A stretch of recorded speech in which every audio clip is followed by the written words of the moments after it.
Hello and most welcome to another lecture, and today I'm going to talk about inside and outside and how they coincide. And this thinking adds parallels from many philosophers like Ludwig Wittgenstein, Jacques Derrida, but also Merleau Ponty. The idea that we can separate something, maybe the body can be a good example, that something is inside of my body and something is outside of my body. This makes up a very common dichotomy in Western thinking. I will today question that dichotomy and sort of pointing to that this dichotomy can be dissolved, not completely, but I want to show that the inside comes into the outside and vice versa. This is also connected and helpfully bring in future and present ideas of how realization of the now is. What do I mean by that? What usually we think the now is a picosecond that passes instantly. So there was a now, and there was a now, and there was a now. And that the future is outside of this now. And the only resemblance of the future is what we are thinking in the present. This cannot get farther from what is really happening. There is a constant recursion, iteration, a bringing inside of what is past is something that is constantly reshaping the future. So there is no distinct, sharp borders. The now takes its sustenance from both the future and the past at the same time. And I will begin a little bit with Ludwig Wittgenstein. Ludwig Wittgenstein saw that the idea that there is an abstract sphere somewhere outside of the language game that could capture everything is absolutely wrong. More, the language game is a practice. It's something you do. And here comes the realization that what we usually call the inside doings, what we do inside our heads, is something that is not done by the hands or our bodies. Nothing could be further from the truth. Abstraction is a doing with their hands. You do it calligraphy-like. And I like this metaphor with the hand being the intellect. It is something you do. The very idea that you can bring the workings of the hand away from the body into a platonistic, hyper-realistic sphere is what brought about Thomas Nagel, The Picture from Nowhere. Only abstraction is possible when you do something with your hands. It is the hands that starts everything. Chirality often comes up in these lectures, and chirality can only do actually.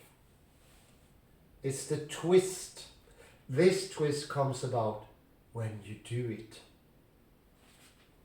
I think the chiral, the chiral, the hand shows that the world is actually a twist. And this twist brings in the outside and the inside.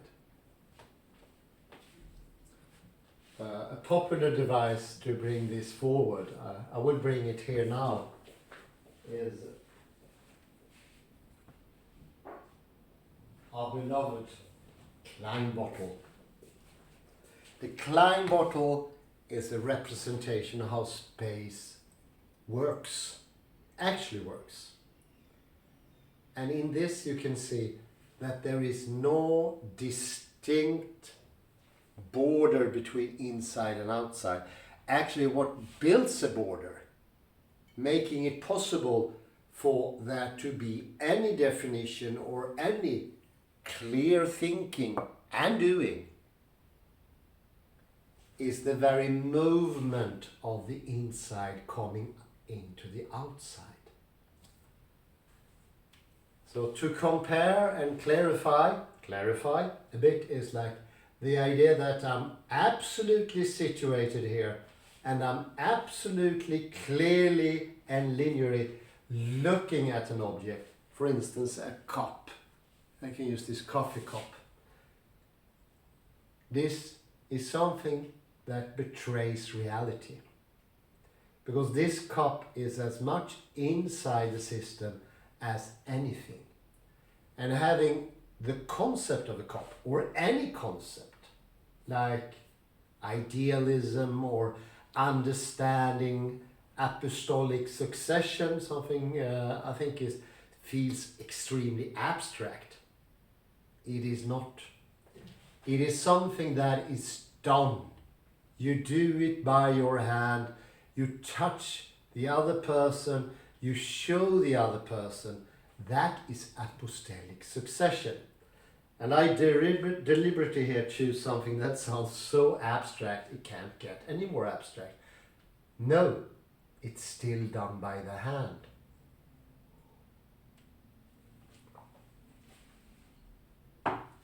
And I like what Wittgenstein often refers to, showing the fly out of the fly bottle. A fly bottle doesn't look like this. A fly bottle is actually a trap. But the Klein bottle, bringing in the outside into the inside, is the opposite of a trap. It's actually the road to understanding. Modern academia is haunted, I like this word coming from Derrida, hauntology, Derridian word. I would make it a bit easier. It's actually haunting us, the idea that there's an absolute inside and that you can sit in your chamber and do the all thinking without using your own body or doing something often called practical. I think the idea of thinking is as much a piece of labor, something that you do, and it hasn't, or it have not, has to have a very clear connection to what you're thinking. So that the old idea is, the connection is that I think something abstractly and there is something specific in the outside world, like these Greek ways. So my thinking is connecting to this vase. I describe it in my mind. And it's one-and-one connection in between that, a so-called bijection. Not necessarily so. The very idea that we mentally differentiate things, that actually speaks against reality itself. Because reality is not defined granularly. Reality is not fragmented pieces of objects out there that I capture exactly and correctly attribute properties, predicates, adjectives, why not, different sorts of properties that could be either correct or wrong. No, reality doesn't work that way. Because in the language game, what you say has a much broader application, and the really soft words, vague words, or words that have this poetic timbre, as they say in French, a special tonality, that brings forward the whole of reality. So how I speak, what words I use, are of utmost importance. Since I'm working with my dear colleague Kalle Lundahl, who will turn up later in the video for some questions, we are training the Norman tongue, the post-Norman tongue, as they say, English. is a mixture of so many strains of things. You have the Anglo-Saxon stratum, and then you have on top of that you have the Nordic stratum, and then you have the French normal stratum, and then even more and more. And this is in cohesion with Latin words, Celtic words, and so much other. They do not mean the same. So meaning itself is an act of doing, and that is something you move about to do.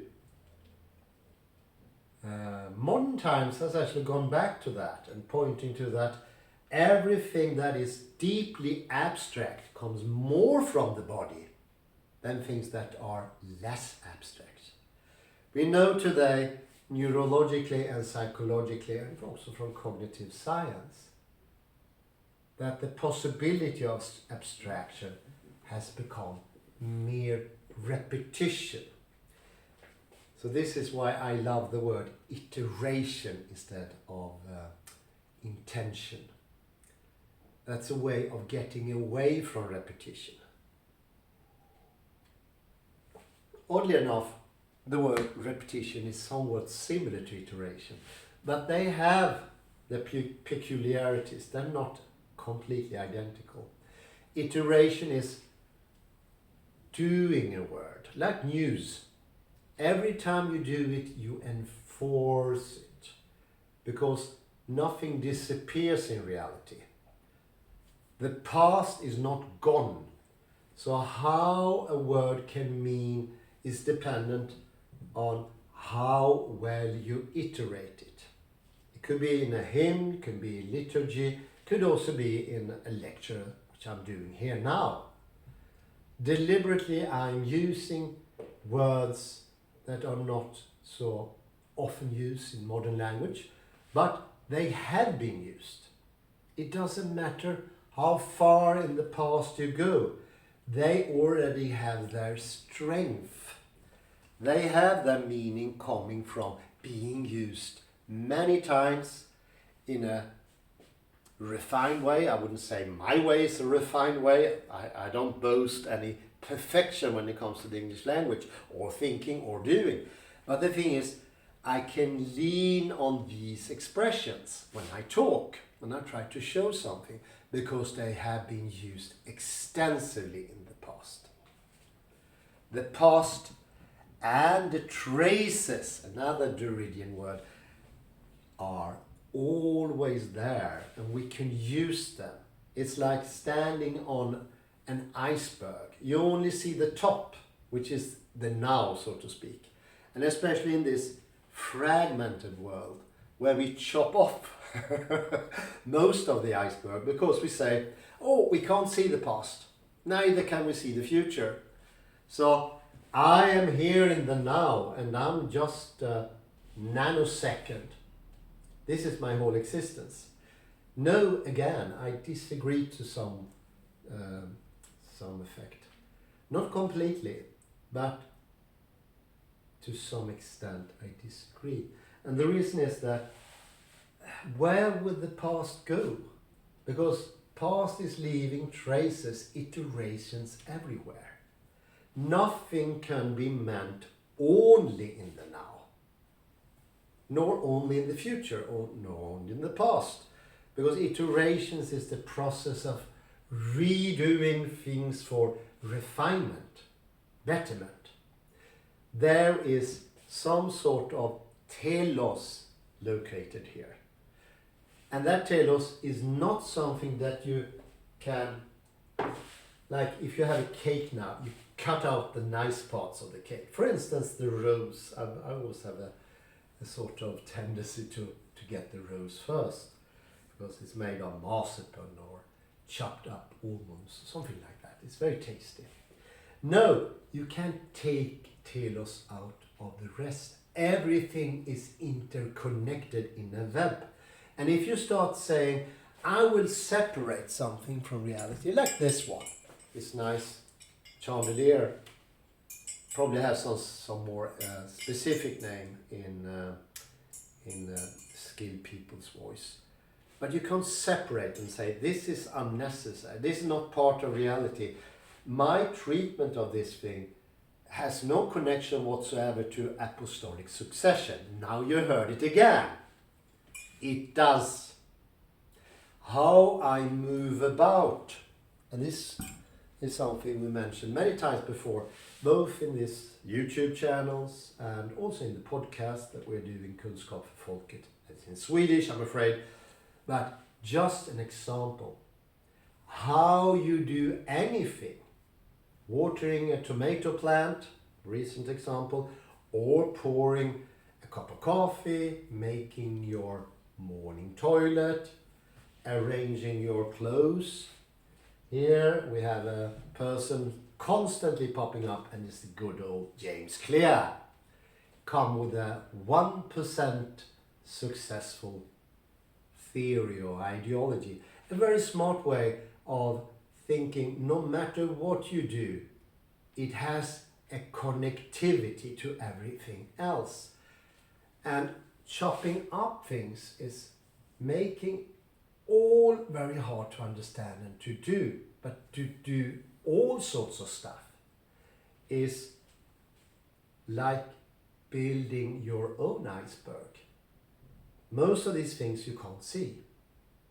For instance, when this James Clear, I will put some links in the description, he helped to change the future for the British bicycle team. And they've been trying to get into Tour de France and Giro d'Italia for ages and never succeeded, always ended up in the bottom. So badly even that promoters of advertising stuff didn't want to use the British team because they were so lousy, so connected to bad feelings of rejection and lost and coming down, very down in the list for the ones who came into goal. He changed them. He suggested them to do many different things that felt unconnected. For instance, making their beds every day in a strict manner, cleaning up their cycles beyond what was necessary. Really long beyond what was necessary. And all the cyclists were grumbling and saying, why should we do this? It's already oiled. It's perfected already. Can't get any better according to the Newtonian mechanical laws. Anybody who says from a classical perspective that this cleaning that he suggested for the British bicycle team was necessary is wrong. From that perspective, it was unnecessary doings. And also he was adjusting their dress, the colors of the team flag and all those things. It was hundreds of things. But the most important thing in the end, what was that this was a success. It worked in the end. For this, you can go to the East. They also have been doing this for whatever you can call it. I think they call it Kaizen or something. There are different words. I'm not 100% sure how they define it, but they are more of doers, often with the hand. So exaction, iteration, redoing things with the hand. For every time you do something intentionally and with a good focus, it progresses. It's getting better.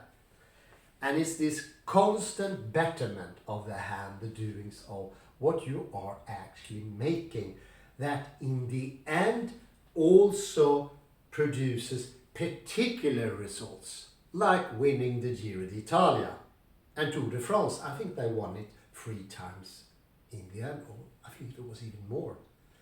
So the particular results can also come.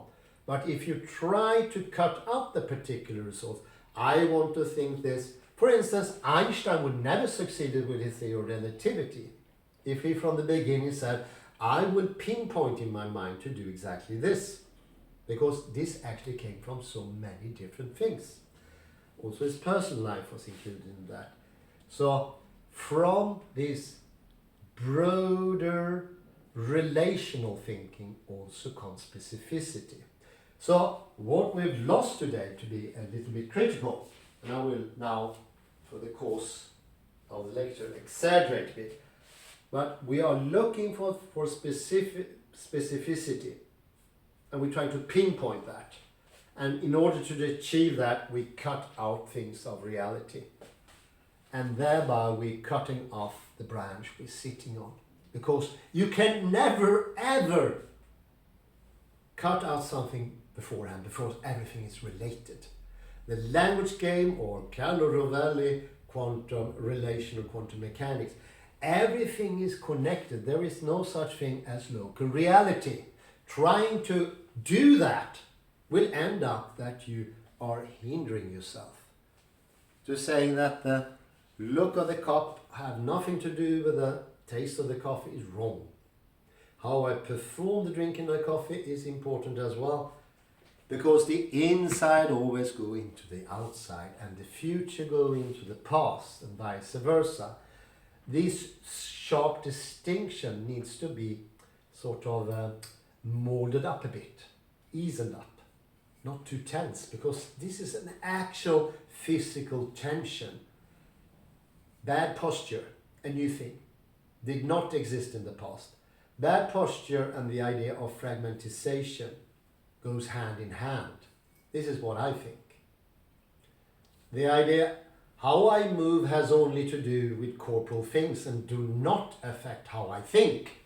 It is a horrible idea. It will inevitably lead you to misuse your body, because then it will be just something that transports a brain or a soul or a psyche. And of course then you will not change anything. You will not have the incitement to do a lifetime change, which is possible. James Clear and, for instance, other people, I just do some name dropping here. It's not important who they are, but Frederick Matthias Alexander, Thomas Alva Edison, Albert Einstein, and of course my favorites, the revolutionizer of modern physics, Niels Bohr, Erwin Schrödinger, and many others, Heisenberg, de Broglie and Pauli. There are so many. They did it with all things included. In that time, especially when quantum mechanics came, there was not this clear differentiated road. It was just physics. Even more things came into the things, like art, music, constantly there. And now we are chopping up prematurely. That's another prematurely, beforehand, a posteriori. We say this is intellectual and this is by the hand, and hand is just physical, whatever that is. No, let them go into each other and help each other. You will then reach the specific goal you want as well. As for instance winning the Giro d'Italia, Tour de France. So from generality comes specificity. If you start with the specific, you will never ever gain neither the general goal or the specific goal, because you can't differentiate. The world is not built up like that. It is sheerly not local. It is a confusion rather than a misunderstanding. And I think that confusion needs work to clear up. It's not enough to say it, you need to do it as well. And this is what I experienced. I spent some time now really trying to do things, and I feel, honest to God, invigorated by that. And it's also helping my thinking process, which is also in my bones, in my toes, and everywhere. And that gives me an incitement for a change. Thank you.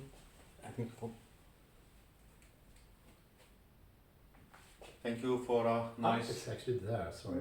Nice lecture, Hans. Well, most welcome. I'm a little bit superstitious.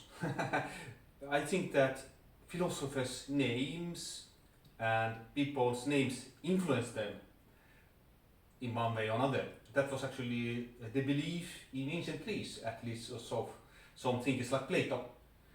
And I was thinking about James Clear. Now we will not speak about James Clear, but he gave the instructions to this team clear the cycles from oil. Oh yeah. It sounds stupid, but it works. Yes. So James Clear, he's about clear codes.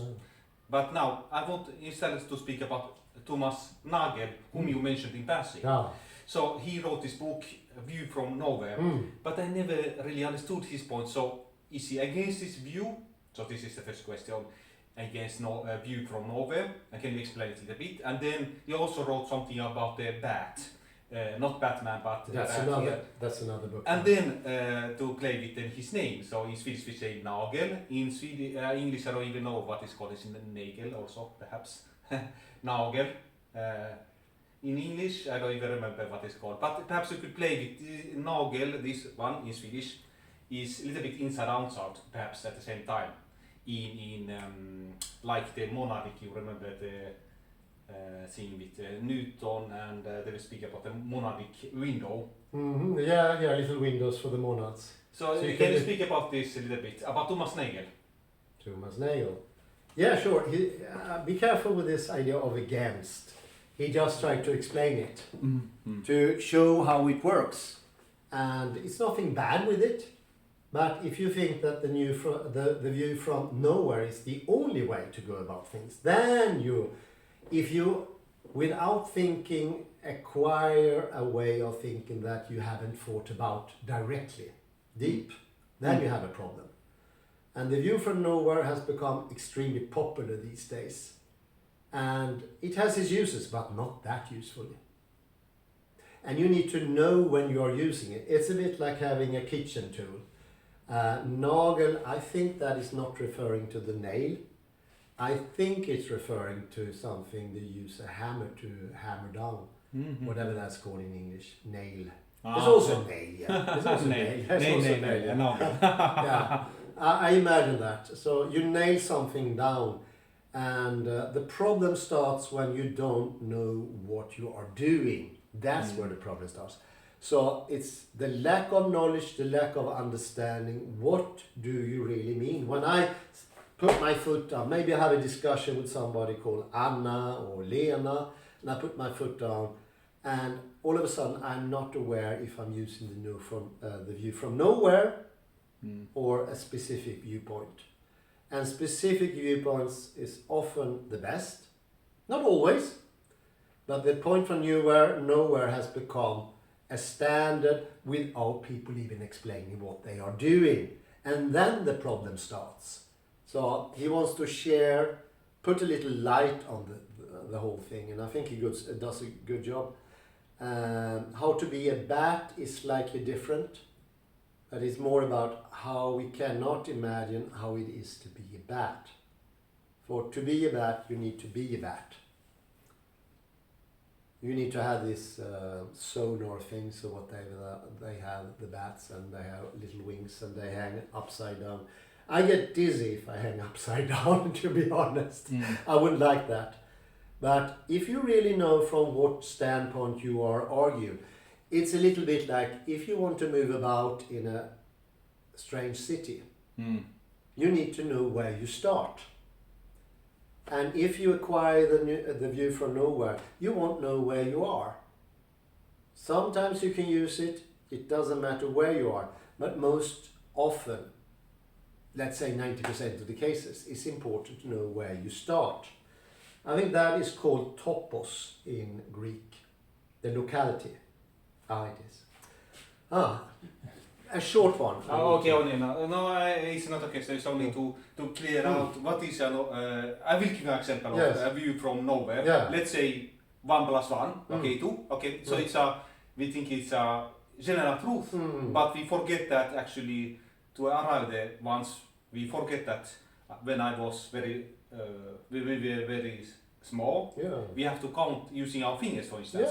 We know that this one. Yeah, so and look at your fingers, they are not of equal length. They are not equal, so we forget these points. Yes, so it's actually our bodies that is the starting point, or nails, or fingers. Exactly, absolutely. So you can have the point from nowhere at some instances, as long as you're aware of your doing. It's a little bit like if you are doing something with your tools, a hammer I mentioned before, if you're putting out a saw to punching down the nail, you're in trouble. You might do definite damage. So bring some light into the question. I have to finish that. Thank you very much. Bye bye. Thank you.